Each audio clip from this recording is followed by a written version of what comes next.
네, 방역당국이 사회적 거리두기를 1단계로 완화한 후에 확진자 발생 추이에 촉각을 곤두세우고 있습니다. 네, 밤사이 코로나19 소식 보도국 연결해서 알아보겠습니다. 장보경 기자.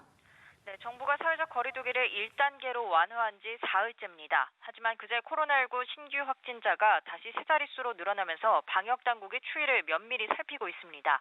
먼저 집합 제한 조치에도 70명이 모인 교회 수련회와 관련한 확진자가 4명 추가됐습니다. 대전시에 따르면 유성구 거주 20대 남성 2명과 20대 여성 1명이 코로나19 확진 판정을 받았습니다. 이들은 지난 8일에서 10일 충남 아산에서 열린 교회 수련회에 다녀왔는데 참석자 70명 중 이들 3명과 전북 전주에서 온 1명이 확진됐습니다. 수련회에서 발생한 감염도 추석 연휴 때 모인 대전 친인척의 집단 감염과 관련돼 있는데요. 대전시는 집합 제한 조치를 어기고 수련회를 개최한 주최자와 인솔자 등을 고발할 방침입니다. 경기 파주에서는 조리읍에 거주하는 50대 A씨가 확진 판정을 받아 방역당국이 A씨의 근무지에 대해서도 역학조사를 진행 중입니다. A씨는 앞서 확진 판정을 받은 B씨의 가족입니다.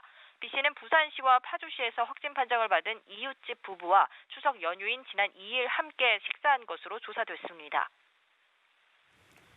네, 거리두기 1단계로 전환된 지 하루 만에 신규 확진자가 세 자릿수로 늘어난 점에 대해서 방역당국 역시 주목하고 있죠. 네, 그렇습니다. 방역당국은 일단 추석 연휴 이후 신규 확진자 수가 급격히 불어나는 상황은 막았지만 여전히 수도권에서 집단 유행 가능성이 남아있다고 진단했습니다.